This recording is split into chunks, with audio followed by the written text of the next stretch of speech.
Aleluia. Querido Pai, nós louvamos e exaltamos o Teu precioso nome.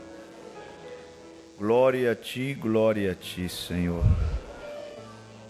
Nos gloriamos em Cristo. Ele é o nosso Salvador.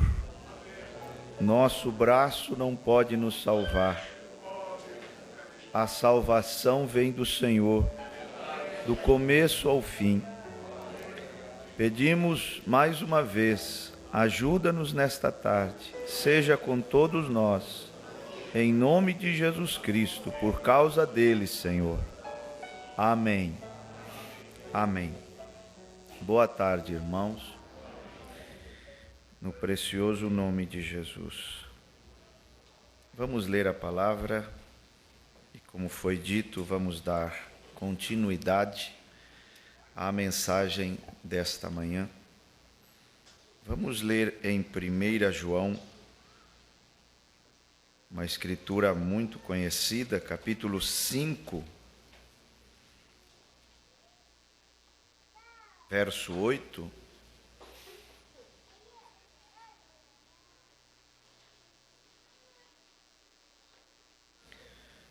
Mesmo sendo continuidade da mensagem desta manhã, eu quero dar um título diferente. Quero falar sobre as 3 etapas da graça. 1 João 5, 8. Está escrito: e 3 são os que testificam na terra: o Espírito, e a água, e o sangue, e estes 3 concordam num. Que o Senhor abençoe, acrescente suas bênçãos à leitura de sua palavra. Amém. Assentai-vos.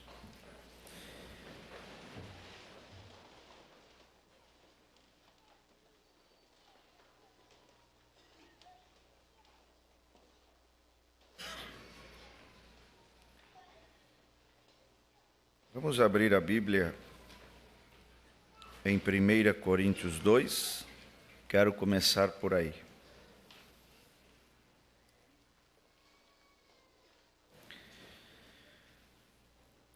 Paulo, no final do capítulo 2 e começo do capítulo 3, fala e descreve 3 homens.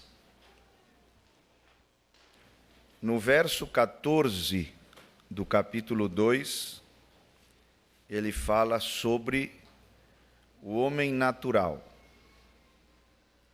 e diz: ora, o homem natural.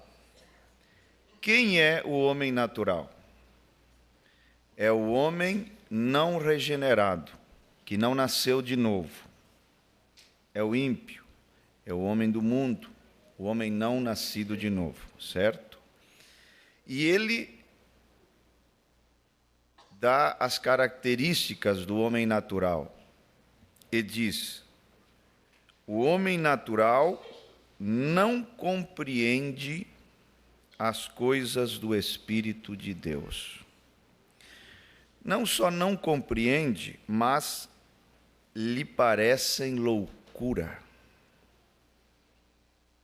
Esta é a razão pela qual, quando você, irmã, fala com alguma pessoa, ou você, irmão, sobre certas doutrinas bíblicas da mensagem, a pessoa diz assim: como assim?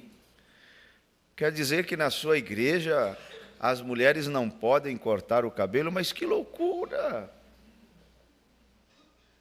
O homem natural não compreende. E lhe parece loucura. Como é que é? Tem que usar aquela saia comprida? Mas que loucura! Não compreende.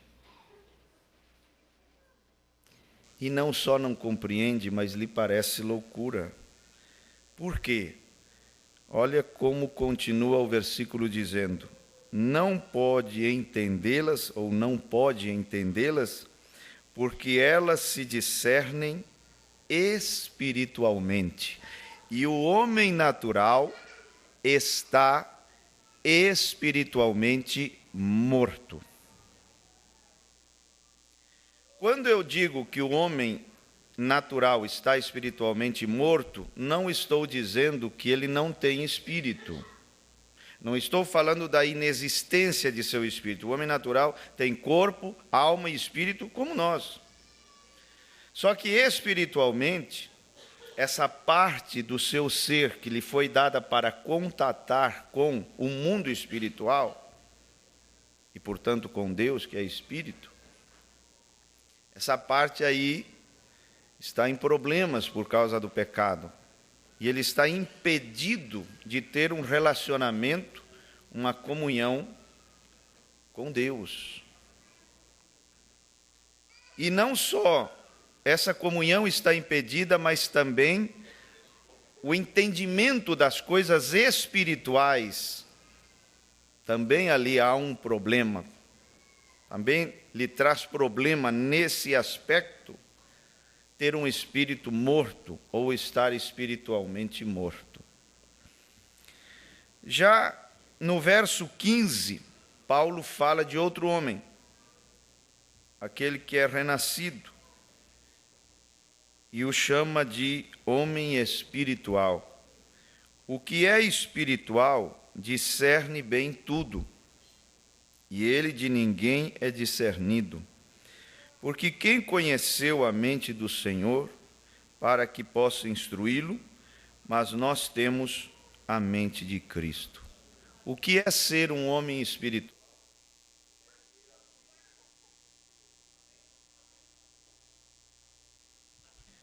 No capítulo 3, ele diz, e eu, irmãos, veja, chama de irmãos. Então, não está se referindo a homens naturais, que não são irmãos, porque não são renascidos, regenerados. E eu, irmãos, não vos pude falar como a espirituais, mas como a carnais, como a meninos em Cristo. Então, o carnal, Paulo chama de irmão, o natural não. Mas o carnal, ele diz irmão. E ele começa a dar as características de um irmão carnal. E a primeira coisa, ele é um menino em Cristo. Ele não é adulto em Cristo. Ele é um menino. Como menino, ele não é capaz de ouvir certas coisas. Verso 2 diz, com leite vos criei, e não com manjar, com alimento sólido, porque ainda não podíeis, nem tampouco ainda agora podeis, porque ainda sois carnais, pois havendo entre vós inveja, contendas, dissensões, não sois porventura carnais e não andais segundo os homens? Porque dizendo um, eu sou de Paulo, e outro de Apolo, porventura não sois carnais? Também esse assunto de eu sou do fulano, eu sou do pastor fulano, não, mas eu sou do pastor fulano, isso é carnal. Isso é carnal.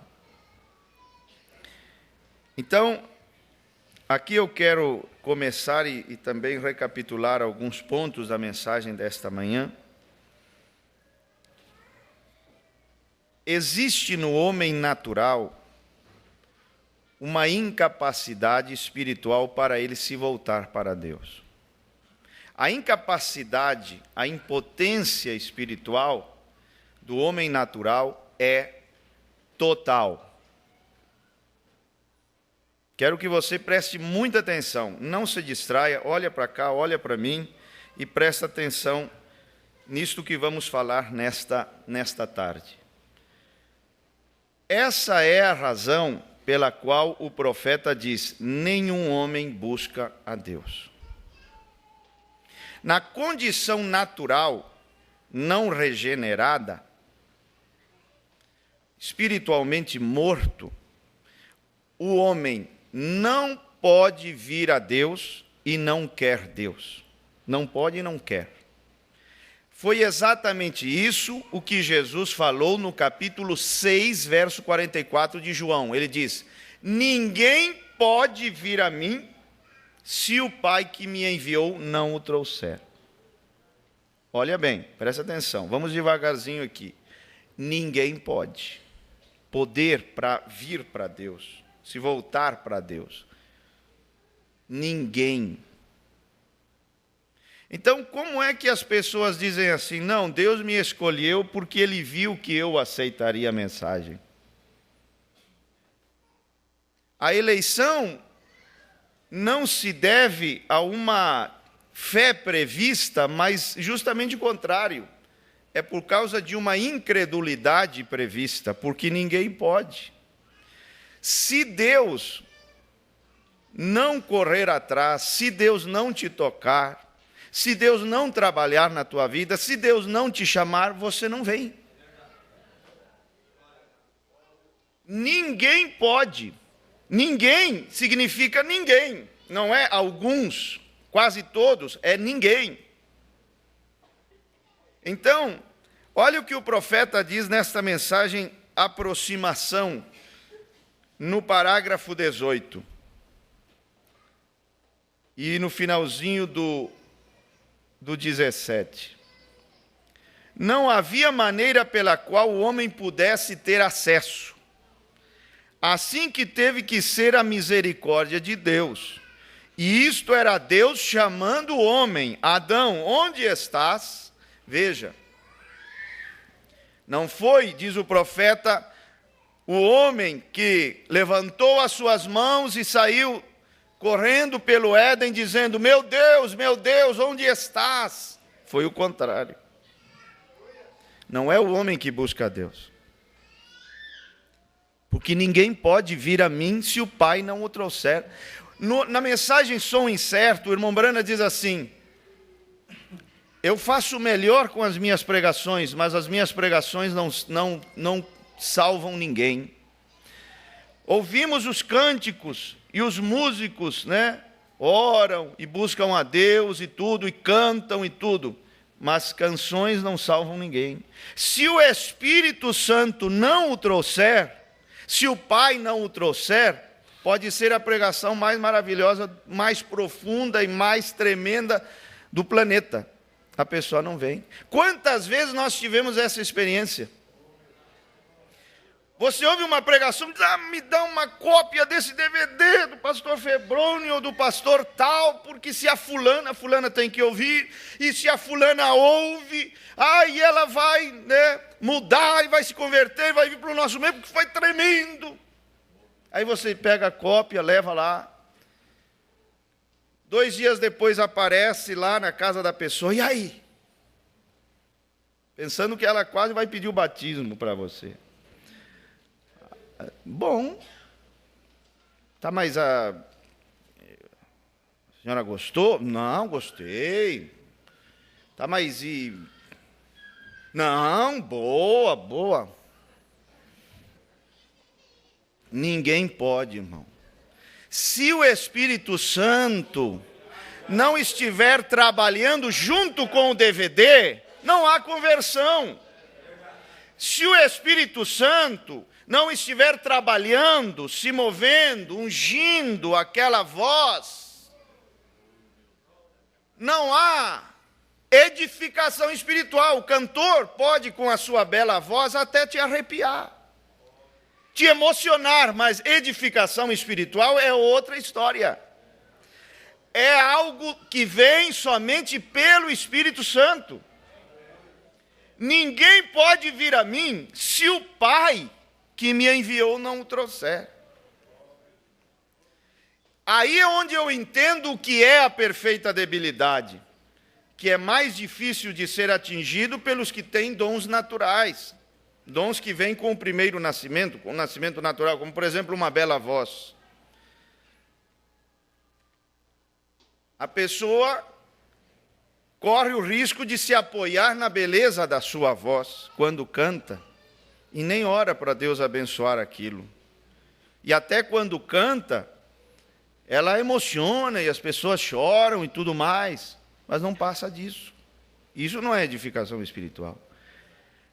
Vir para uma perfeita debilidade é dizer: Senhor, a minha voz sem a tua unção não vai dar certo. Toda a minha capacidade, todos os meus dons naturais, aí você cai numa perfeita debilidade sobre a qual vem a perfeita força.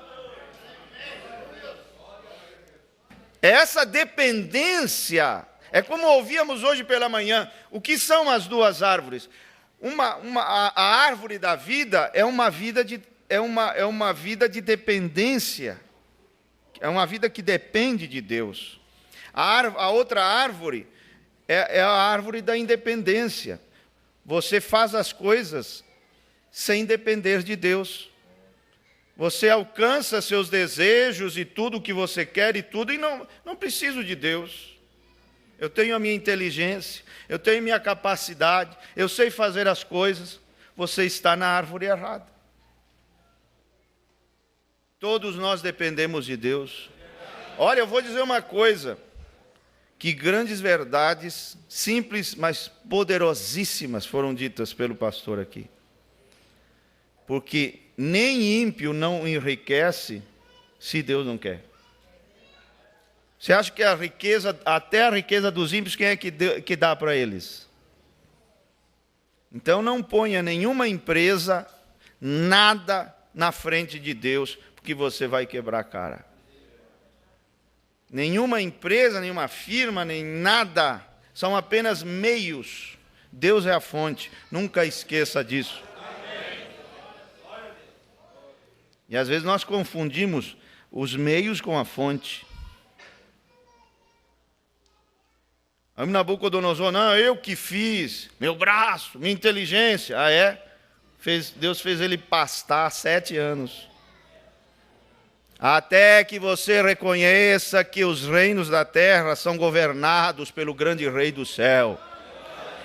7 anos pastando, como boi. Cresceram as unhas dele, ele perdeu o juízo, cresceram as unhas, diz o irmão Brana, como crescem as unhas de certas mulheres, né? Não é um bichinho muito bom quando cresce muito as unhas, né? Tem o mesmo bichinho do Nabucodonosor lá. É Deus que é a fonte. A árvore certa ali no Éden significa você faz as coisas e depende de Deus para tudo. Se o Senhor não me abençoar, se o Senhor não for comigo, se o Senhor não põe a sua mão, ó Deus, o que será de mim? Mas quando você está comendo da outra árvore, você faz e acontece, nem ora, nem busca, não precisa de nada. Você se sente capaz. E é bem verdade, não dá certo. Porque o reino é para ser buscado e as coisas materiais são para ser acrescentadas. Ser acrescentadas é esse fluir, flui, dá certo. Mas hoje o que fazem as pessoas? Buscam o que deveria estar sendo acrescentado e desejam que seja acrescentado aquilo que deveria ser buscado. Não dá certo. Mas olha aqui o que diz o profeta. Hoje é a mesma coisa. Esse homem não pode vir a Cristo a não ser que Deus o chame primeiro. Então, se Deus não chama primeiro, a pessoa diz assim, não, mas ninguém me convidou, eu vim, eu senti vontade e vim. Quem é que pôs essa vontade de vir? Ninguém pode. A impotência, isso eu quero que você entenda, é total. Não é que o homem está doente em seus delitos e pecados, semi-morto, ele está morto. Morto, você já viu um morto? Um morto não dá conta de nada, está morto. Assim é quando estamos em uma condição espiritual morta. Você não tem como se voltar para Deus. A tua natureza de pecado não te deixa. Deus tem que tomar a iniciativa. Olha, irmão, olha o que o profeta diz aqui. Esse homem não pode vir a Cristo a não ser que Deus o chame primeiro. Vê sua natureza. É a natureza que impede.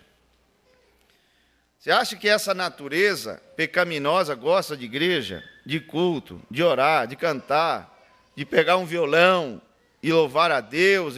Não gosta, irmão. Essa natureza não gosta. Então, se Deus não toma a iniciativa, a pessoa permanece morta, sem compreender, sem gostar das coisas espirituais. Fica ali. Você compreende que coisa gloriosa? Aí você diz assim, mas eu gosto de Deus, eu gosto de Cristo, eu gosto de cantar, eu gosto da minha Bíblia, eu gosto de orar. Ninguém pode vir. Se você veio, é porque Deus te trouxe.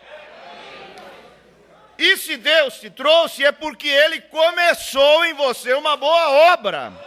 E se Ele começou em você uma boa obra, você acha que Deus deixa as coisas pela metade?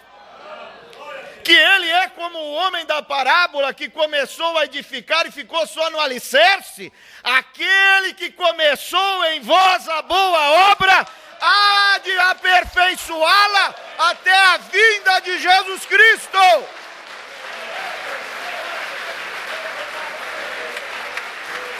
Aleluia! Então não tem erro. Quer dizer, será que Deus está comigo? Será que isto ou aquilo? Irmão, você não, para começo de conversa, você não estaria aqui hoje. Você não desejaria estar, estaria em um bar, estaria se drogando, estaria com um cigarro, com um copo de cachaça, estaria em qualquer outro lugar, porque ninguém pode. Se ninguém pode e a impotência é total, e você veio, é porque Ele te trouxe, porque ninguém pode. Aleluia! Aleluia!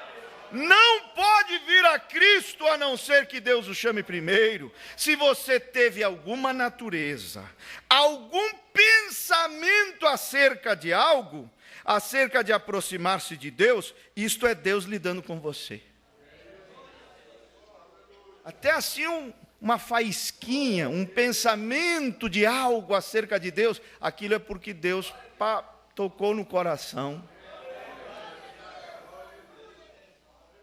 Então você vê que Deus está trabalhando na tua vida.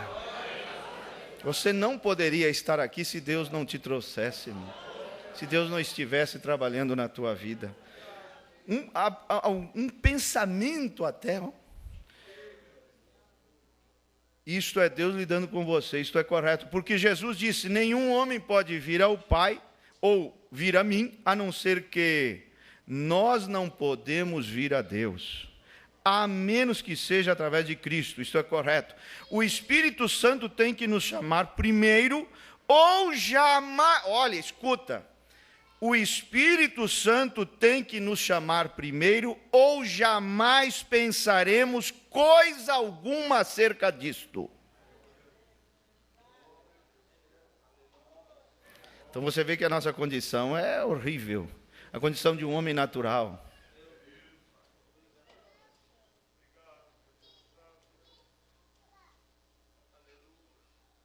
Jamais pensaremos coisa alguma acerca disto. Isto será simplesmente iríamos adiante e pensaríamos nas coisas do mundo. Diríamos, bem, esta igreja está correta, certamente, eu creio que isso está bem, mas Deus é quem tem que dar um verdadeiro toque. Por quê? Porque o homem natural, em sua condição natural, espiritualmente morto, você vê as coisas espirituais se discernem espiritualmente. Como é que ele vai discernir as coisas espirituais, entendê-las, compreendê-las, se ele está espiritualmente morto? Elas se discernem espiritualmente. Ele não tem condições espirituais para discernir, para entender. Aí a pessoa fica ali sentada no banco, não entende nada. Por quê? Está morto. Quando você traz um visitante, o que Deus tem que fazer? Olha, vamos abrir aqui em Ezequiel, eu vou te mostrar duas coisas, o profeta ensina isso na mensagem, como é difícil viver uma vida cristã. Ezequiel 36, verso 26 e 27.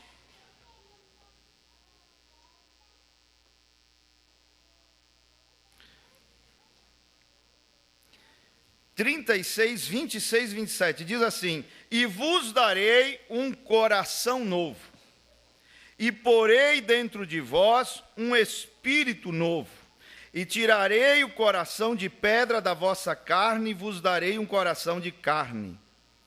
E olha o 27, e porei dentro de vós o meu espírito, e farei que andeis nos meus estatutos e guardeis os meus juízos e os observeis. O profeta diz aqui, há duas coisas. Primeiro, ele te dá um novo espírito. Segundo, ele põe em você o seu espírito. Nessa primeira etapa é quando você está ali como um homem natural, que não pode compreender as coisas espirituais,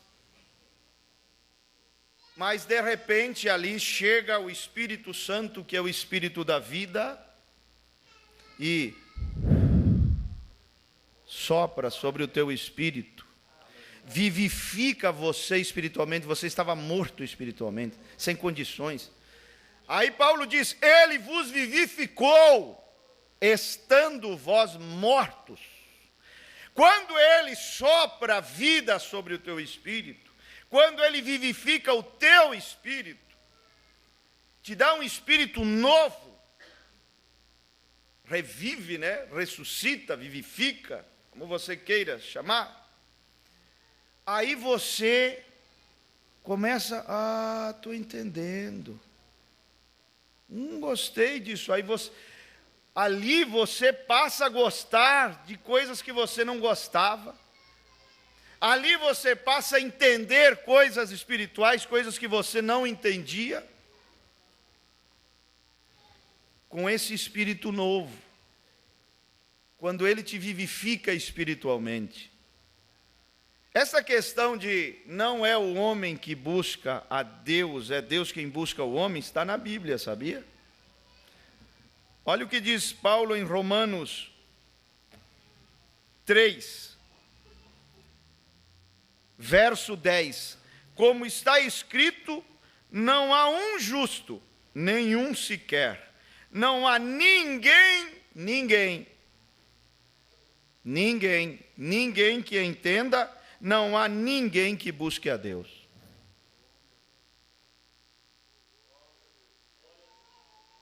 Se Deus não te buscasse, se Deus não tomasse iniciativa, você não buscaria a Deus, você não entenderia as coisas de Deus, você não estaria aqui, você não se interessaria pela palavra, por nada. Então veja como Deus já está trabalhando na tua vida. Aleluia! Ele vivifica o teu espírito. Ele vivifica essa parte espiritual. E agora, com esse espírito vivificado, vivo, você passa a compreender as coisas espirituais. E então, com esse espírito novo, com esse coração novo, você crê e aceita o Senhor Jesus e as realidades espirituais. Eu não conseguia entender aquela expressão do profeta, obediência completa a toda a palavra te dará direito ao sinal. Eu digo, mas como que uma pessoa sem o sinal obedece? Eu não estou entendendo isso aí. Porque obediência completa a toda a palavra te dá direito ao sinal. Eu digo, mas como que sem o sinal eu vou obedecer?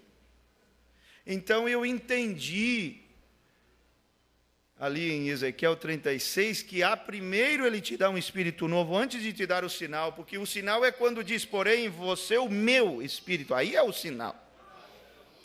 Mas com esse espírito novo, tem muita coisa que você faz com ele.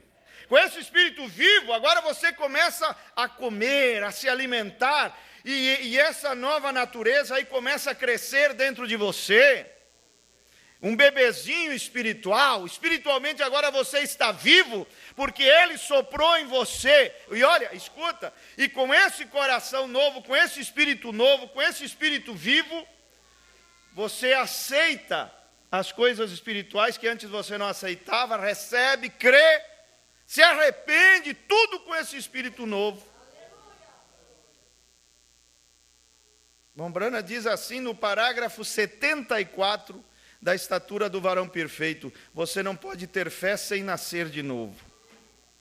Você nasce de novo, então você tem fé.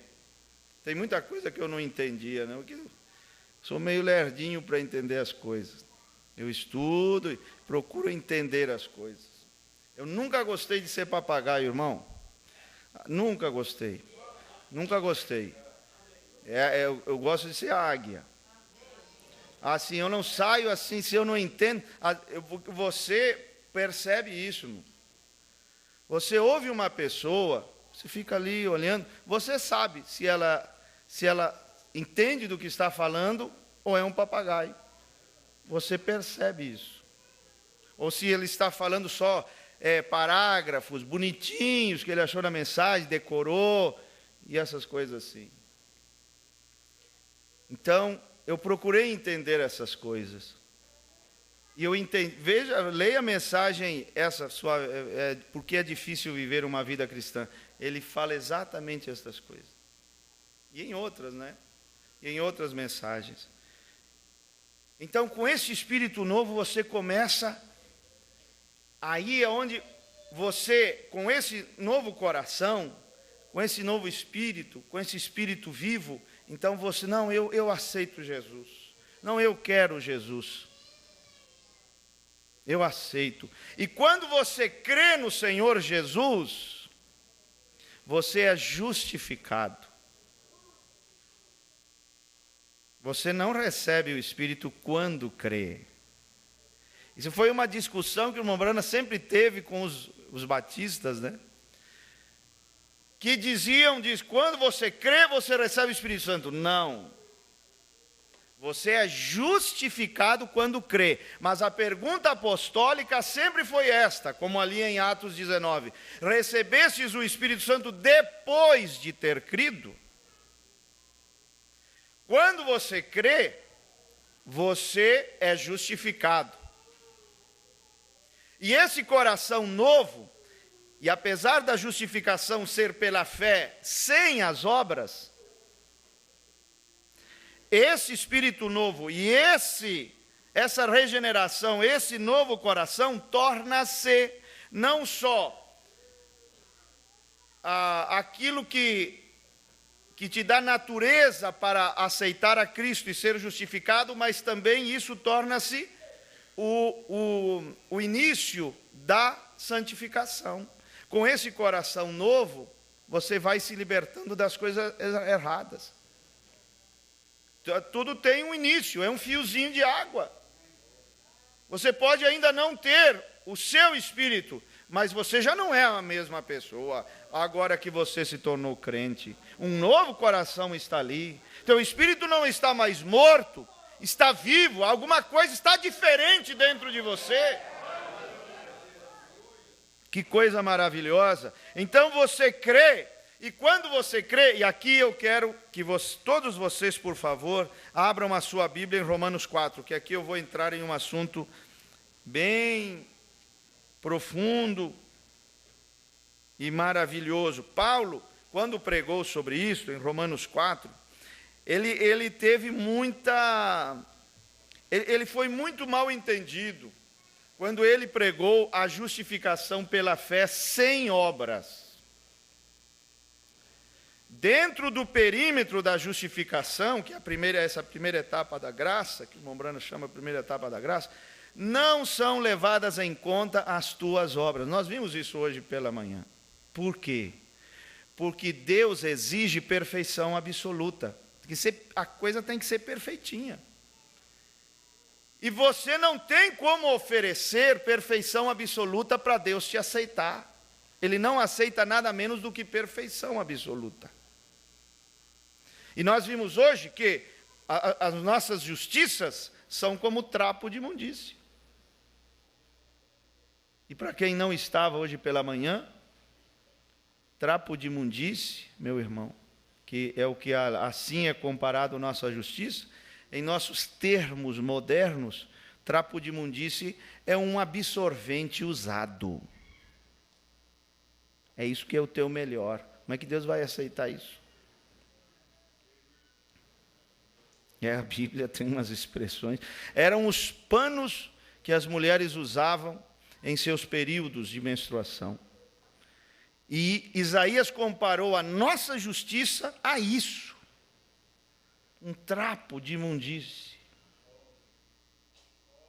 Aí como é que você se salva por obras?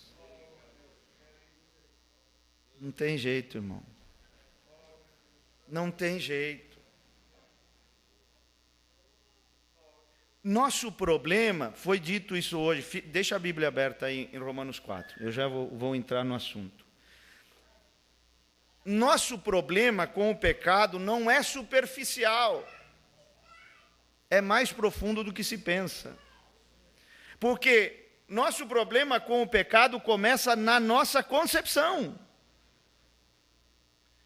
Nós não somos pecadores porque pecamos. Nós pecamos porque somos pecadores. É o contrário. O que quer dizer que eu não me torno um pecador depois de ter cometido o primeiro pecado da minha vida. Antes de ter cometido o primeiro pecado, eu já sou um pecador. É um mal de nascimento. Em pecado me concebeu a minha mãe. A coisa já arrancada do problema, o início do problema é lá na concepção.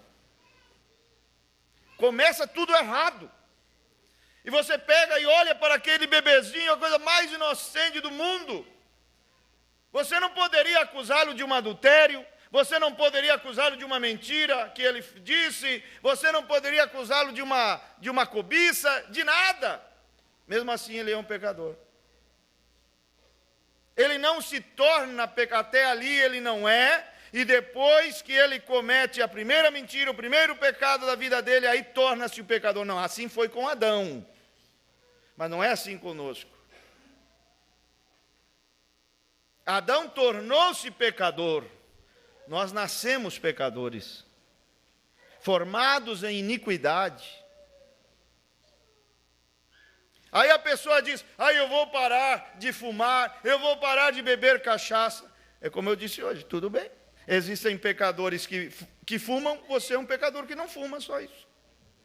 Existem pecadores que bebem cachaça, você é um pecador que não bebe cachaça. Existem pecadores que traem as suas mulheres, e você é um pecador que não trai a mulher, só isso. Porque se fosse só isso que nos leva para o céu, Jesus não precisava vir. É só não beber cachaça. É só não fumar. É só não fazer algumas coisas. Deixar de fazer algumas coisas. Não é assim tão simples. Porque o problema, você vê, mesmo fazendo coisas certas ou deixando de fazer coisas erradas, ainda és um pecador se não tens fé em Jesus Cristo. Não há salvação em nenhum outro. Aí você pensa, pastor Daniel, por exemplo assim, na reencarnação. Que reencarna e reencarna e reencarna. Pode reencarnar 1000 vezes, nascendo pelo sexo, nasce pecador. Não há purificação na reencarnação, mesmo que nem existe essa doutrina, mas ela é tão furada, era uma coisa tão furada. Não, aí reencarna e vai se purificando. Purificando do quê? Cada vez que nasce pelo sexo, nasce um pecador, nasce 1000 vezes, reencarna 1000 vezes nascido pelo sexo, 1000 vezes um pecador que nasce. Não muda nada. Porque o problema está no nascimento, na concepção, arrancar. O problema que nós temos com o pecado é bem mais profundo do que pensamos. Então não tem como que homens pecadores, mulheres pecadoras, como podem ser aceitos diante de Deus? Aí é onde entra o pacto incondicional.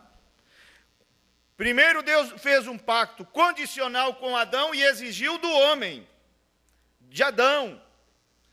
Se você fizer isso, se você não fizer aquilo, então eu farei isto e não farei aquilo. O homem falhou. Aí Deus disse, não vou exigir mais nada do homem, porque ele vai continuar falhando, não vai dar certo. Então o que eu vou fazer? Chamou Abraão e fez com ele e a sua posteridade, que é Cristo, um pacto incondicional. O pacto incondicional não é o homem fazendo, é eu faço. Eu já o fiz, né? É Deus fazendo as coisas. Não é, Deus falou assim, não vou exigir de você, porque você nunca vai poder me oferecer aquilo que eu exijo, a perfeição absoluta. Então, no pacto incondicional é isso, eu não vou exigir mais nada de você, você não dá conta. Eu vou me tornar homem, eu vou me fazer carne, eu vou me tornar homem, e eu vou exigir de mim mesmo. E eu vou viver essa vida reta, eu vou viver essa vida perfeita que você não dá conta. E depois eu vou te chamar, porque você é meu eleito. E porque se eu não te chamo, você não pode vir. Eu vou te chamar, eu vou derramar a minha graça sobre você. Eu vou te dar arrependimento para a vida. Eu vou te dar fé, você vai crer. E eu vou te declarar justo aos meus olhos. Justificação e santificação, por favor, não misturem as coisas. O catolicismo tem misturado as coisas. O catolicismo mistura, assim como outras religiões. Não pode, porque, olha, agora sim eu vou entrar em Romanos 4, muita atenção. Que diremos, pois, ter alcançado Abraão, nosso pai segundo a carne? Muita atenção agora. Porque se Abraão foi justificado pelas obras, tem de que se gloriar, mas não diante de Deus. Por que não diante de Deus? Porque Deus requer perfeição absoluta. O Abraão apostatou, o Abraão mentiu, o Abraão não foi perfeito, então não pode se gloriar Abraão diante de Deus, daquele que é santíssimo, daquele que é perfeito, daquele que nunca peca, daquele que exige perfeição absoluta. Talvez Abraão para ti é grandão, mas para Deus é um homem falho. Não dá, não pode se gloriar diante de Deus. É isso que Paulo está dizendo. Olha, pois que diz a Escritura? Creu, fé, justificados pela fé. Creu Abraão a Deus e isso lhe foi imputado como justiça.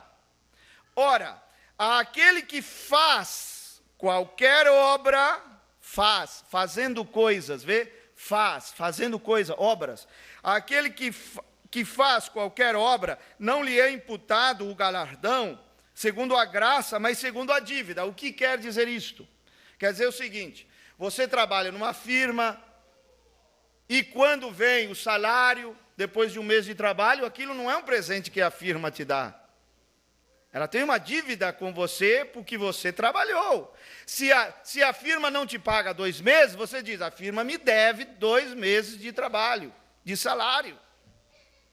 Porque quando você trabalha, não é um presente, é uma dívida. E a salvação não é um salário que Deus te dá, que Deus te paga um galardão, porque você fez alguma coisa. Porque, irmão, isso aqui é tremendo. Não há nada que você possa fazer, porque, olha, mesmo a tua humildade está manchada de orgulho. Mesmo a tua super fé que você acha que tem manchinhas de incredulidade, de medo, de temor. É uma contaminação geral. Você vê que quando as coisas acontecem, dão certo, não é glória nossa, é o Espírito Santo em nós que faz aquilo dar certo. É Ele em nós, é Cristo em nós. Você vê que existem crenças no mundo hoje, não, que o homem é bonzinho, tudo que é de bom é o homem, blá, blá, blá, blá, blá. Jesus falou, se vós sendo maus, sabeis dar boas dádivas aos vossos filhos, não há nada de bom, o irmão Branham diz, não há nada de bom em nós. Só Ele é puro, só Ele é santo, só Ele é correto e reto. Mas olha, salvação não é uma coisa que você opera, salvação não é uma coisa que você faz, a salvação vem do Senhor, do começo ao fim. Ele tem que te chamar, senão você não vem, Ele te dá fé ou você não crê, Ele te dá arrependimento para a vida, Atos 11, quer dizer que até aos gentios deu Deus arrependimento para a vida, Ele que dá tudo. Não vem de vós, é dom de Deus. Ele te leva a crer em Jesus Cristo, Ele te justifica quando você crê com a fé que Ele te dá, Ele te dá um coração novo para iniciar todo esse processo. Do começo ao fim, o irmão Branham diz, do começo ao fim, a salvação é do Senhor. Isso aqui é maravilhoso. Agora, olha aqui, não é uma coisa que eu faço. Aí, o Senhor me deve a salvação porque eu fiz isso, fiz aquilo. Diz, não, quando você faz qualquer obra, aquilo é uma dívida. Deus não tem dívida com ninguém. Pelo contrário, nós somos os endividados. Todos nós nascemos com uma dívida impagável. Irmão, olha aqui, a dívida é esta. Para pagar a dívida você tem que morrer, porque no dia que comerdes, morrereis. Então o irmão Branham diz assim, quer pagar a dívida, tem que morrer. Agora, se você morre, aqui está o problema, se você morre como pecador, porque primeiro você tem que pagar a dívida, para depois ser inocentado. Seu nome está no SPC, você não pode chegar e dizer lá, tira meu nome aí que eu tenho que fazer uma compra, um empréstimo, alguma coisa, semana que vem eu pago. Não funciona assim. Primeiro você paga, depois tiram o teu nome do SPC. Aqui é a mesma coisa, dívidas espirituais são pagas assim. Você tem uma dívida com Deus, que dívida? Morte. Então eu vou pagar minha dívida. Então para pagar tem que morrer. Então eu pago, só que se você morre numa condição de pecador, você vai para onde? Você tem que pagar primeiro a dívida. A solução seria morrer antes de morrer. Como é que eu faço? Porque a morte é o pagamento da dívida. Eu teria que pagar a dívida com a morte para Deus me inocentar. Aí é onde aparece a figura de Jesus Cristo que morreu por mim e pagou a minha dívida. Aleluia! Glória a Deus! Aleluia! Você não pode pagar essa dívida. Você entende, irmão? O que seríamos nós sem este Salvador? Todos nós estávamos falidos, lá num canto apertado, sem saída, tudo fechado. Deus elaborou este plano para a glória do seu nome. E ele disse, você não pode se salvar, ninguém pode se salvar, não há saída para ninguém, não interessa o que você faça, você está perdido de todas as maneiras. Então aí aparece o Salvador, deixa que eu pago a tua dívida. Mas a dívida é a morte, a minha dívida para ser paga tem que haver morte. Eu vou morrer então. Aleluia! Eu vou morrer no teu lugar e eu pago a tua dívida. Aleluia! Eu pago a tua dívida. E tem mais uma coisa, igreja do Senhor Jesus. Nenhuma dívida pode ser cobrada, nenhuma dívida paga pode ser cobrada 2 vezes. Aí a loja te liga e diz, a senhora deve aqui 3 meses. Eu? Não.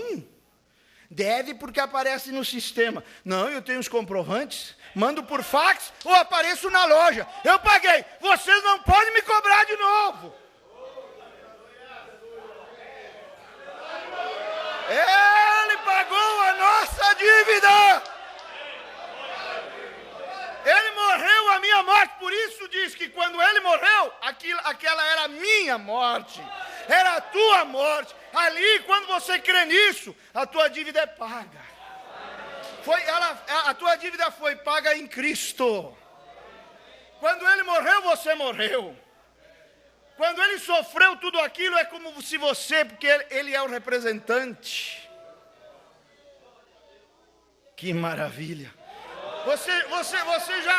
Você já pensou na profundidade daquela história do mancebo de qualidade? Eu quero a vida eterna, quero ser salvo. O que eu faço? Jesus falou assim, fazer? Como assim fazer? Como assim fazer coisas? Salvo por fazer coisas. É interessante como ele fala para o mancebo assim, então guarde os mandamentos. O mandamento é fazer, faça, não faça, não matarás, não adulterarás. Ele perguntou quais, não matarás, não adulterarás. Aí diz, isso aí eu já guardei desde a minha mocidade. Jesus falou assim, você não entende nada. Você não entende nada. O propósito de Jesus apresentar-lhe mandamentos, coisas que deveriam ser feitas, é para sondar, vamos dizer assim, o nível de entendimento daquele mancebo, porque ele, melhor do que ninguém, sabia que não é fazendo coisas que o homem se salva, porque ele estava ali na terra para salvar o homem, justamente porque o homem fazendo coisas não podia se salvar, era incapaz. Aí ele diz, não, você não está entendendo nada. Hoje foi dito pela manhã, no Sermão da Montanha, Jesus falou para aqueles homens que pensavam que eram santos, disse, olha, eu vou dizer para vocês, o que Deus tinha em mente quando disse não adulterarás. Ele quis dizer assim, que você não pode nem olhar com cobiça para uma mulher. Aí eles disseram, mas aí a coisa complicou. Nós pensávamos que não éramos adúlteros, mas aí a coisa é diferente. Para cometer adultério não precisa de motel, nem de contato físico, nem de pegar da mão, nem nada. Eles disseram, mas a coisa é complicada. O padrão de Deus é bem mais elevado do que pensavam. Está vendo? Você não pode alcançar a perfeição exigida por Deus. E quando disse não matarás, também, ele estava falando de se ficares zangado com teu irmão, já o mataste. Mas aí a coisa complicou. Aí quando ele viu, olha que coisa profunda aquela história, porque quando Jesus viu que o mancebo ele não era entendido, ele não entendia as coisas espirituais, ele disse, olha o que ele faz, presta atenção, ele sonda a vida dele, discerne o profundo do coração dele, vai lá, começa a sondar o coração e acha uma fraqueza. Aí ele lança uma exigência divina em cima de uma fraqueza humana. Deu para matar. Pega a fraqueza do homem e faz uma exigência divina em cima de uma fraqueza. Qual era o propósito? Irmão, capta isto. O propósito era que ele queria ouvir. Desde o começo ele queria ouvir. E até o final ele pregou para aquele homem querendo ouvir o seguinte. Mas se a coisa é assim, então eu não dou conta. Era isso. Então aí ele aparece como aquele que dá conta. como Salvador ele não estava procurando vida eterna. Então veja, Jesus não fez aquilo por maldade. Jesus simplesmente estava guiando o mancebo a um lugar onde ele pudesse reconhecer que por si mesmo não podia se salvar. Ele teria que, não, mas assim, vender tudo, mas eu sou muito rico, mas assim fica difícil, Senhor. Assim fica difícil. Então eu não dou conta. Era isso que ele queria ouvir. Era tudo que ele queria ouvir. Irmão, você não deve nada, nem para Deus, nem para ninguém. Quem acusará? Por isso Paulo diz, quem acusará se Deus os justificou? Ele carregou os teus pecados. Olha, mantenha marcadinho aí Romanos 4, que eu vou voltar aí, e vai um pouquinho para trás, para Romanos 1. 1:4. Diz a Bíblia, declarado Filho de Deus em poder, segundo o Espírito de santificação, pela ressurreição dos mortos, Jesus Cristo nosso Senhor. O que significa isto? Declarado Filho de Deus com poder, pelo Espírito, ou segundo o Espírito da santificação, pela ressurreição dos mortos. Significa isto, ele se encheu com os nossos pecados, morreu cheio de pecados, os nossos. Homem que morre assim vai para onde? Aí então, por isso diz o profeta, ele foi lá para o inferno. Fez o que tinha que fazer por lá, aí virou, ia saindo, o diabo diz, epa, não pode sair. Mas por quê? Você veio cheio de pecado para cá, mas não eram meus. Declarado Filho de Deus pela santificação, pela ressurreição dos mortos. Não eram seus pecados, eram meus pecados, eram teus pecados. Ele simplesmente tomou o nosso lugar para pagar a nossa dívida. Nós estávamos encurralados, não tinha como pagar essa dívida. Não tinha. Esse Salvador, irmão, quando eu prego estas coisas, eu me emociono. E eu ouvi tanto comentário bom, né, acerca deste culto que tivemos pela manhã. Jesus se tornou mais doce para nós. Jesus se tornou mais maravilhoso para nós. Quando a gente começa a pensar nesse Salvador tão grande, a gente se emociona. Agora, vamos continuar aqui em Romanos 4. Verso 4. Aquele que faz qualquer obra, não lhe é imputado o galardão segundo a graça, mas segundo a dívida. Presta atenção. Mas aquele que não pratica, então não há coisas feitas, fiz, deixei de fazer, não faço mais. Não, aquele que não pratica, mas crê naquele que justifica o ímpio, a sua fé lhe é imputada como justiça. Assim também Davi, presta atenção agora, declara bem-aventurado o homem a quem Deus imputa a justiça sem as obras. Tem Bíblia aí que diz assim, independente das obras. Aí, presta atenção nisto. Dentro do perímetro da justificação, Deus não leva em conta as minhas e as tuas obras, mesmo que não dá para levar em consideração, são imperfeitas. As únicas obras que Ele leva em conta são as obras de Cristo, que pela fé são imputadas a mim, são creditadas na minha conta. Por isso é pela fé sem obras. Quais obras? As minhas, porque as dele são consideradas. Porque a justiça, quando eu creio, por isso é justificação pela fé. Você não pode confundir justificação com santificação.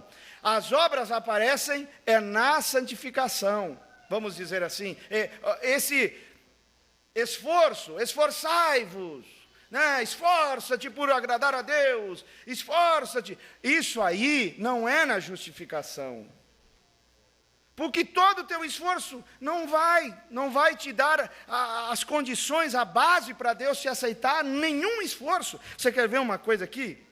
Mensagem perfeição, parágrafo 30, escuta isto. Se houver alguma coisa que eu possa fazer para me tornar perfeito na presença de Deus, então Cristo não tinha de morrer por mim. Se houver uma coisa que você possa fazer que fosse de algum mérito na presença de Deus, então Cristo morreu em vão. Nem guardar a lei, nem suas ideias legalistas, nem um pouco da sua própria santidade, nada que você pudesse parar de fazer, como parar de mentir, parar de roubar, parar de fumar cigarro, parar de ir ao cinema, ainda assim você está perdido. Nada pode fazê-lo. Unir-se a igrejas, rituais, cerimônias, batismos, ordens da igreja, leitura de credos, fazer preces, todas essas coisas de nada valeriam para ser aceito por Deus, aos olhos de Deus, entende? O que é a justificação? É aceitos aos olhos de Deus. Aquele que exige perfeição absoluta, não tem jeito, irmão. Por isso não vem das obras, não pode. O nosso melhor é trapo de imundície.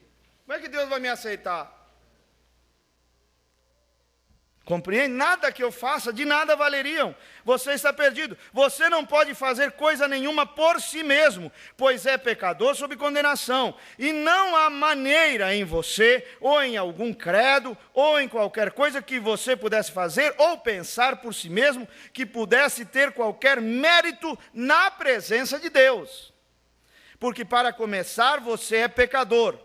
E a Bíblia declara que todos nós nascemos em pecado, fomos formados em iniquidade, viemos ao mundo falando mentiras, e Deus não poderia tomar um homem para morrer pelo outro, porque um é tão culpado quanto o outro. Na presença de Deus, o arcebispo nascido neste mundo era tão culpado quanto o mais baixo bêbado da cidade. Um não pode espiar o outro. Quando fala que esforça-te, o pregador fala esforça-te, desvia-te do errado, santifica a tua vida. Isso aí é santificação. Isso é santificação. Na justificação, nenhum esforço, nenhuma obra tua é levada em consideração, porque não dá, não presta. Não é perfeita. Não há perfeição absoluta. As obras dele, como é que as obras dele são imputadas a mim, creditadas na minha conta? Quando eu creio. Quando eu creio, olha, a justificação não é um processo. A santificação, sim, é um processo que dura a vida toda. E mesmo nesse processo, você não alcança a perfeição absoluta. Justificação, presta atenção, te livra do castigo do pecado, santificação te livra do poder do pecado para viver uma vida santa, e glorificação te livra da presença do pecado. Aí é outra história. Quando chegarmos na glorificação, aí sim, você não vai pecar mais. Mas enquanto você estiver no processo da santificação, você vai ter erros. Você vai errar aqui e ali, você vai sentir dor por isso. Santificação é isso, santificação é dor. Se você é realmente santo, você sente dor, você sente tristeza, porque você falou aquela palavra que não devia, porque você pensou aquilo, porque você fez aquilo.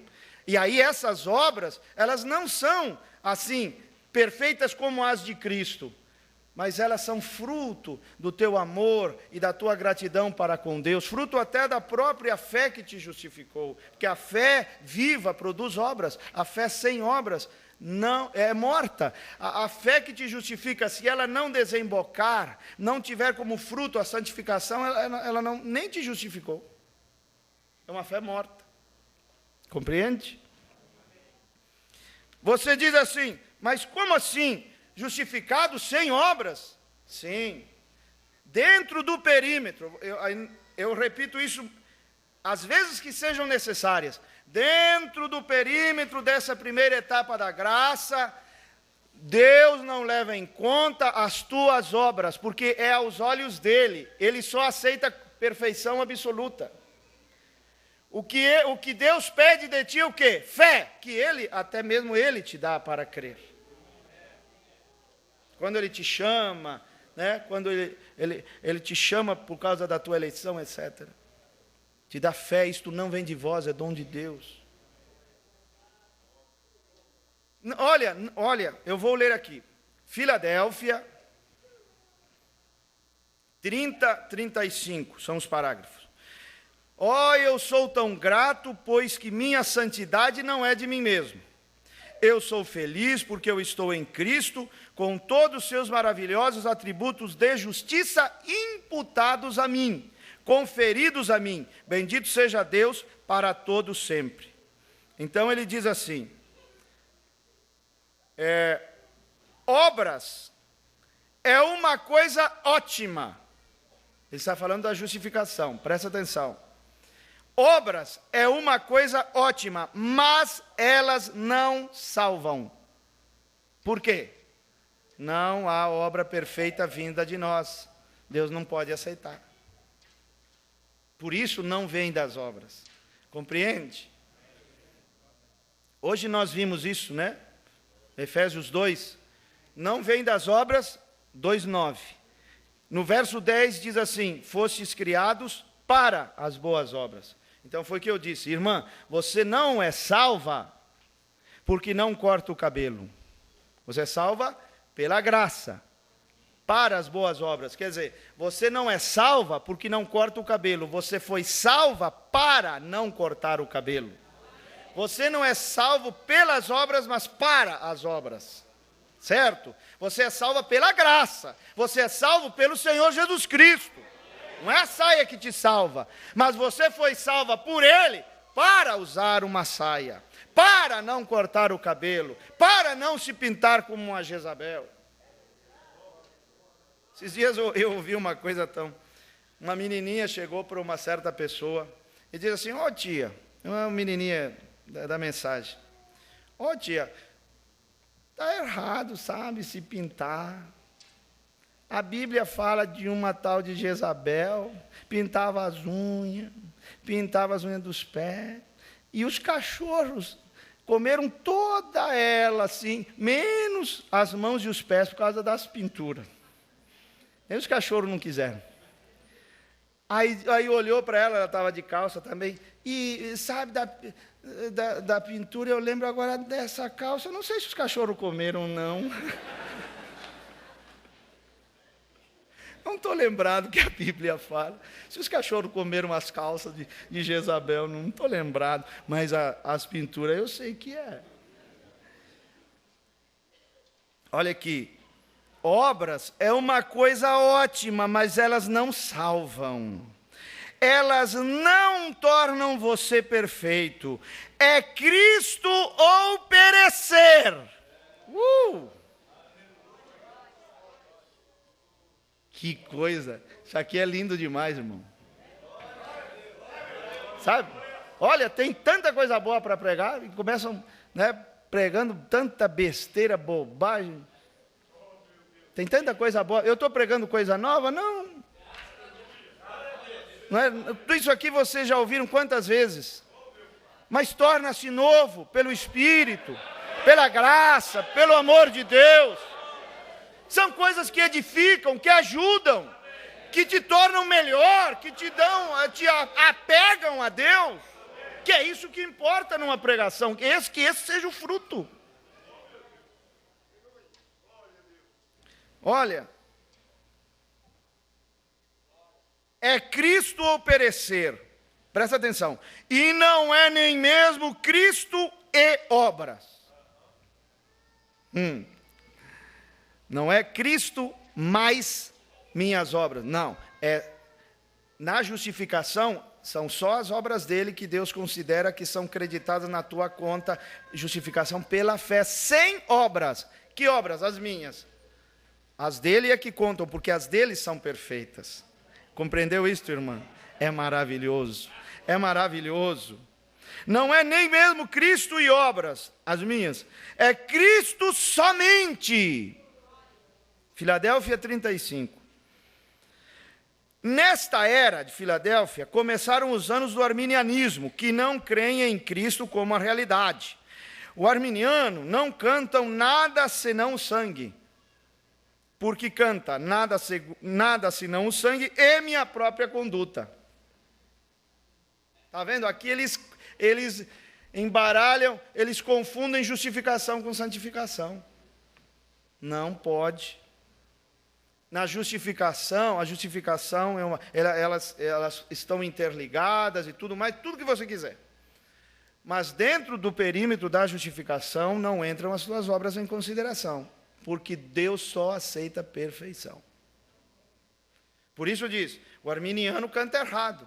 Ele deveria cantar nada além do sangue, somente o sangue. Mas ele diz, somente o sangue e minha própria conduta. Ele não entende. Ele está enredando as coisas. Ora, olha o que ele diz. Eu creio em boa conduta. Se vocês são salvos, vocês agirão corretamente.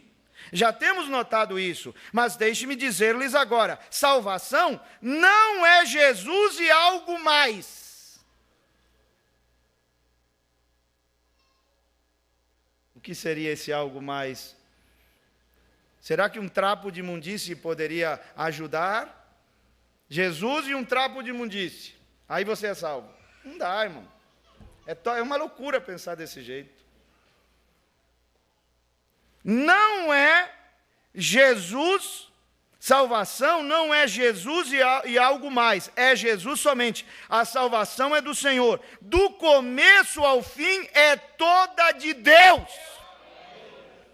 Que a sua vida esteja em mim, que seja o seu sangue que me purifica, que seja seu espírito que me encha, que seja sua palavra em meu coração e em minha boca, que sejam as suas pisaduras que me saram, que seja Jesus e Jesus somente, não pelas obras de justiça que eu tenha feito, não, senhores, Cristo é minha vida, amém. Então, olha, justificação não é um processo, é um ato declarativo, é uma declaração forense, é uma questão judicial. O pecador chega lá, qual é as obras que o pecador tem para mostrar? Ele fuma, ele bebe, ou mesmo que seja mais honesto, ou melhorzinho, mas ainda assim, né, não tem um 100% de vida. Que obras ele vai mostrar? Que obras ele vai apresentar? Então, não é justificação, é um ato declarativo. O pecador chega ali diante do grande juiz, aquele que vai julgar o mundo, e diz assim, com a fé que o próprio Deus lhe dá, né? E com esse coração novo, e com esse espírito novo, diz assim, eu aceito Jesus, creio que Ele pagou a minha dívida, creio nele. Aí o juiz diz assim, então eu te declaro justo aos meus olhos, não por obras, mas pela fé. Porque você creu. Qual a base? Porque você creu no meu Filho Jesus Cristo, que foi aquele que pagou a tua dívida, foi aquele que morreu no teu lugar, é aquele que viveu a vida perfeita. Qual a base? Para Ele te declarar justo aos seus olhos. Porque você creu com a fé que Ele te deu para crer. Então é uma declaração, é um ato declarativo, é uma declaração forense, é o grande juiz te declarando. Ele não te torna justo, Ele te declara justo. Diz que justifica o ímpio. Só que não é um ímpio qualquer, é um ímpio que creu. Porque Deus despertou o seu coração para crer. Então creu, e o grande juiz, então eu te declaro justo, perfeito e reto aos meus olhos. De onde saiu essa justiça, retidão e perfeição? Porque quando você creu, a justiça dele, a retidão dele, de Cristo, cai tudo na tua conta. Coisa maravilhosa, irmão, isso aqui Isso aqui é tremendo. Aí, você diz assim: bom, se Deus me salva pela fé sem as obras, bom, então, né, já que não depende das obras, então eu posso fazer o que eu quiser, irmão. Se você está pensando assim, para começo de conversa, nem coração novo você não tem. Você está dando uma de crente assim, porque é uma coisa intelectual, você é inteligente, captou algumas coisinhas, leu, entendeu algumas coisas, está dando uma de crente, é um personificador. Porque como que um espírito novo, um coração novo, vai ter uma mentalidade dessas? Tem novos anseios, novos desejos. Algo muda ali dentro da pessoa. E ela vai indo, né? E o que Deus cela, você reparou aqui, vamos para o verso 11 do capítulo 4. E recebeu o sinal da circuncisão. Circuncisão é tipo do quê em nossos dias? A circuncisão do Velho Testamento. Batismo com o Espírito Santo. É tipo do Espírito Santo, certo? Recebeu o sinal da circuncisão, selo da justiça da fé. O que Deus cela é essa perfeição.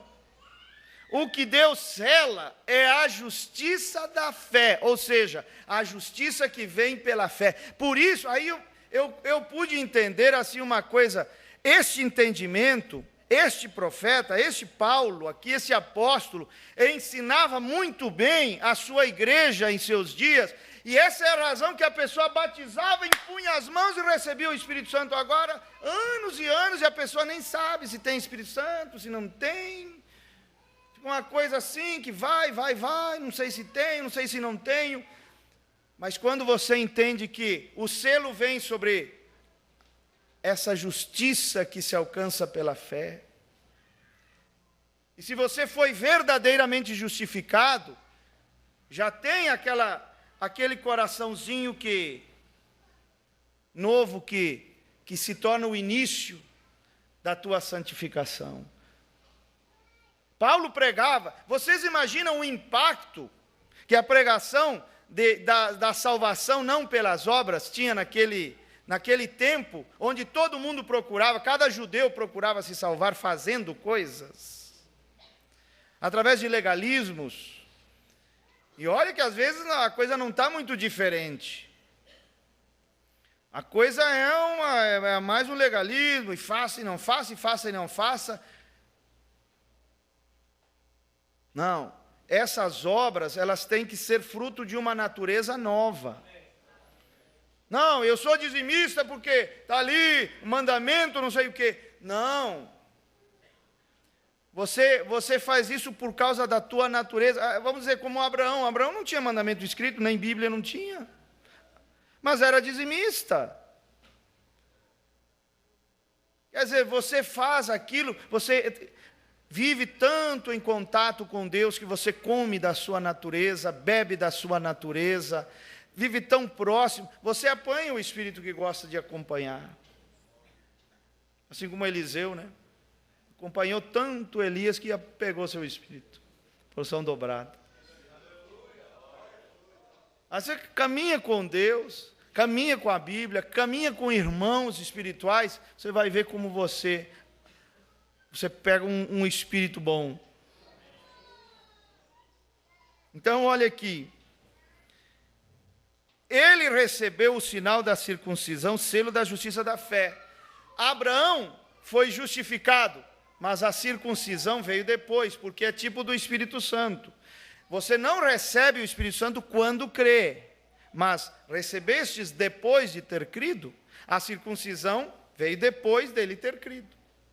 Quando ele creu Abraão, e isso lhe foi imputado por justiça. E então a circuncisão veio depois.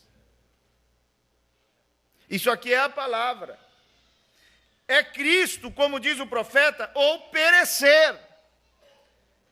Se você encarar o julgamento, ou encarar Deus assim, sem Cristo, é complicado. Não dá. Daniel Curry chegou e disse, não, eu sou evangelista, eu sou isto, aquilo, ganhei muitas almas, eu sou o cara. Então vai lá. O anjo falou assim, então vai lá. 1 hora ele ficou viajando lá numa luz, chegou diante do trono branco. Aí o lugar onde a pomba descansava, dizia o profeta. Aí começou, Daniel, aquela voz de trovão, né? Foste perfeito na terra. Glupt, né? Está vendo? O trapo de imundície. Quando a Bíblia fala o livro da vida que é aberto, eu não creio que é livro assim. O livro da vida, você sabe que ali no córtex cerebral, ali em você estão registradas todas as coisas, pensamentos, ações, coisas, acontecimentos, tudo está ali, a história da tua vida está ali. E quando ele começou a ser interrogado por Deus, julgado por Deus, o livro da sua vida se abriu, quer dizer, ele começou a relembrar das coisas erradas que tinha feito. O livro se abriu, entende? Ele disse, não fui perfeito. E você nunca pegou coisa que não era sua, nunca roubou nada.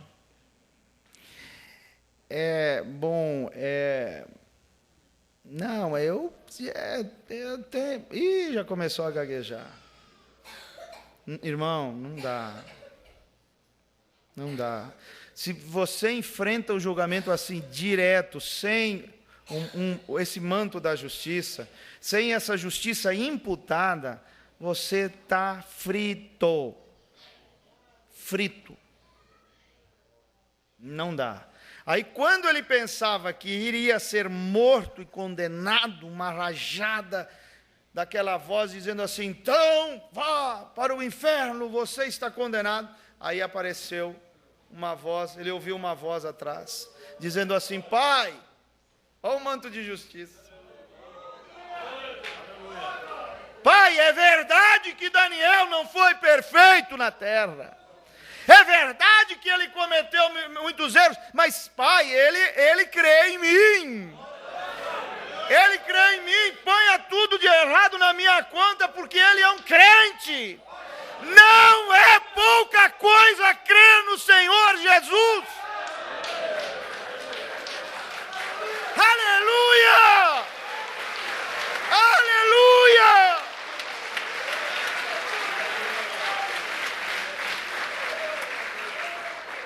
Aleluia!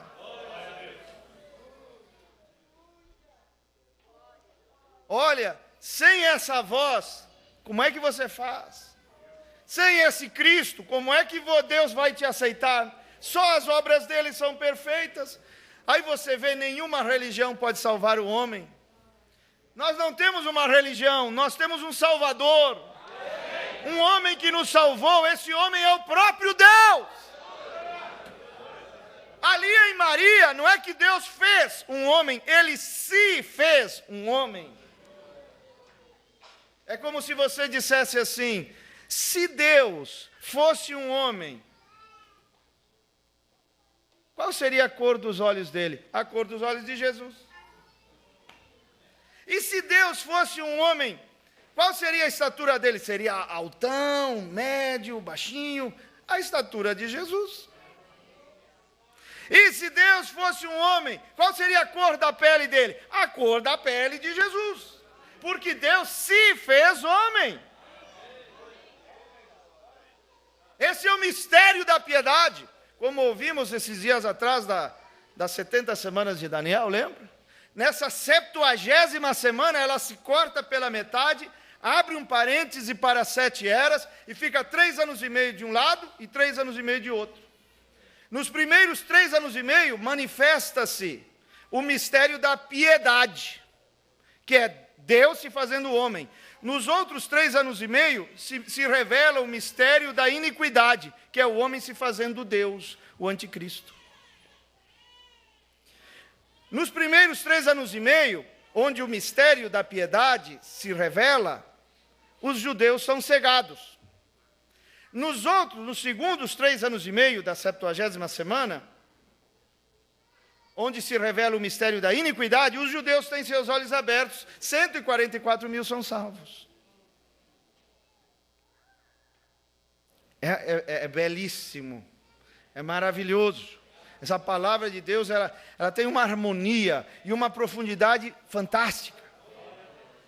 Mas você entende, é como dizíamos, você lê na Bíblia ali, a oração de um justo pode muito em seus efeitos, aí você olha, é porque você não entendeu o assunto do manto da justiça. Aí você diz assim, chama o pastor, nada contra isso. Chama o obreiro tal, porque você acha que a sua oração não vai fazer efeito, você se sente coitadinha, cheia de falhas. Irmão, pega o manto da justiça, que quando você pega o manto da justiça e põe ao redor da sua alma, a justiça dele, a retidão dele, a perfeição dele, como é que chega em mim? Como é que é acreditada na minha conta? Porque eu criei, porque eu sou crente. Aí vem parar na minha conta e quando Deus me olha, quando estou ali orando, eu ponho aquele manto ali, vou orar, Senhor, me ajuda nisto. É como se Cristo mesmo estivesse orando. O irmão Brana diz isso. É tão chocante, né? Creia nisso, irmã. Creia nisso, irmão. Olha o que diz Isaías 61:10. Já estamos finalizando aqui. Isaías 61:10. Regozijar-me-ei muito no Senhor, aleluia. A minha alma se alegra no meu Deus, porque me vestiu de vestidos de salvação, me cobriu com manto de justiça. Mombrana diz assim, quando chegar à beira do Jordão, quando a morte começar a subir pela manga da minha camisa, não temerei, porque não me apoiarei nas minhas obras e na minha justiça. Ele diz bem assim, na mensagem aos Efésios, confronto com Josué, me envolverei nos mantos da sua justiça.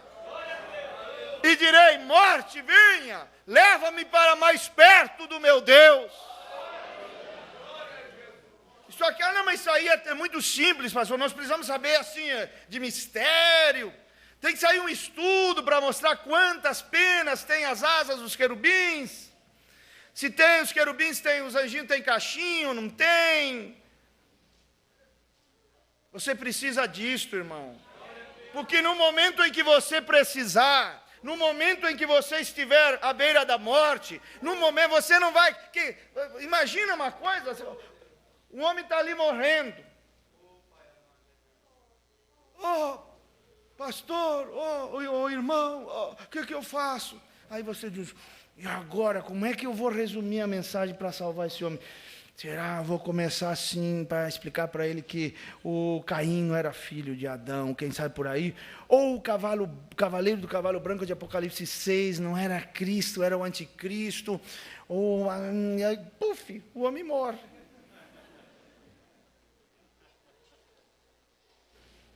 Sabe o que você tem que fazer em 3 minutos? Diz assim o outro. Diz assim, pastor, o que o senhor pode fazer por mim em 3 minutos? O pastor deu um branco, ficou tão desesperado. A única coisa que eu posso fazer em 3 minutos é um miojo para ti.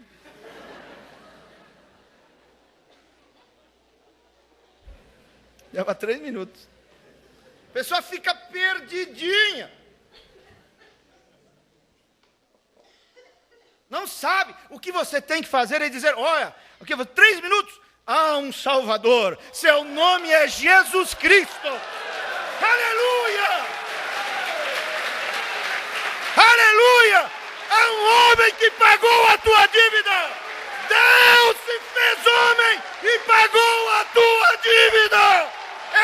que você tem que dizer. Depois, mistérios e crescer no conhecimento, vem à medida que ele for caminhando e coisa, né? Na estrada, ou se não morreu ali, aleluia, ele morreu crendo em um Salvador poderoso, em um Cristo de poder. Fale o que a pessoa pergunta, o que devo fazer, o que você tem que fazer é crer no Senhor Jesus e será salvo tu e a tua casa. Se você faz o que deve fazer, então Deus se encarregará do resto. Deus se encarregará do resto. Eu fui visitar um irmão lá em Brasília. Cheguei lá e deu nesse encontro e ele não estava. Digo, meu Deus, e era longe. Digo, meu Deus, o que eu faço? Aí eu digo, eu vou falar para alguém aqui. Era um terreno, 3 casas, saiu uma senhora ali, muito educada. Digo, eu vou evangelizar essa senhora. Trouxe 2 cadeiras brancas, e aí a gente começou a conversar e tudo. Aí ela começou a me contar que teve um acidente, passou por uma cirurgia, aquela experiência causou um despertamento espiritual, e foi. E que ela estava agora procurando uma igreja ali no bairro para congregar. Aí comecei a conversar com ela. Ela tem, né, 11 irmãos. Era um feriado, por causa da saúde dela, os irmãos começaram a chegaram 8, né? E para ver como ela estava e tudo, ela pôs cadeira branca na volta, e eu, que já sou meio tagarela, nem parei de falar. E continuei pregando, e aí eles ouvindo. Aí eu falei para eles assim, vocês sabiam que vocês foram reconciliados com Deus pela morte de seu filho? Eles arregalaram os olhos assim, como assim, pastor? Isso aí não está certo. Um deles falou assim, o senhor não nos conhece? Nós somos frequentadores de bares, bebedores de cachaça. Era um bairro, irmão. Até mesmo de dia a coisa era pesada de entrar ali. É tipo aquele, entra quem quer, sai quem pode. E assim, aquele ambiente pesado, horrível. Aí eu digo assim, vocês bebem, fumam, estão perdidos? Somos pessoas do mundo, jogamos baralho. Como é que o Senhor diz que fomos reconciliados pela morte do Filho de Deus? Eu digo, eu falei alguma bobagem?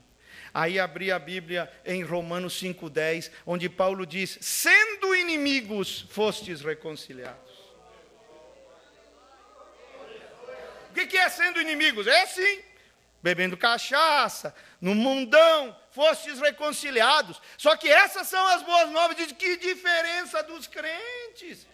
Ele falou assim, os crentes aqui do bairro passam por nós e dizem, você vai para o inferno, muda de vida. Essa estrada vai te levar para o inferno, para o lago de fogo. Eu digo, essas são as boas novas. Infelizmente. Diz, e eles ficaram assim. Aí depois de 2 horas, eu levantei e um deles disse assim, pastor, o senhor poderia voltar para pregar mais desse evangelho? Aleluia! Eu disse, olha, eu moro longe, mas se vocês se comprometerem de estarem aqui sábado que vem, eu venho. E vocês gostaram? Gostamos? Então convida mais pessoas. Eram 8, né? No outro sábado eu voltei e tinha 20 pessoas. 20 pessoas. Mais 5 que foram comigo, deu um culto, beleza. Aí eu falei assim, eu vou ensinar vocês a orar. Aí eles fizeram um círculo assim, eu entrei no meio. Eu digo assim, levantem suas mãos. E eles levantaram suas mãos. Eu digo, agora fala Jesus. E eles começaram assim, Jesus. Eu digo, pausa, pensa no que você acabou de fazer. Você acabou de invocar o nome do Senhor. Fala Jesus de novo. E eles, Jesus. Tudo cachaceiro, bêbado, tudo, Jesus. Aí eu comecei a olhar assim, irmão, as lágrimas começaram a cair. Falei assim, por que o senhor está chorando? Não sei, mas é uma coisa aqui no meu peito, é uma coisa aqui no meu coração. Aleluia! Essas são as boas novas, esse é o poder de Deus.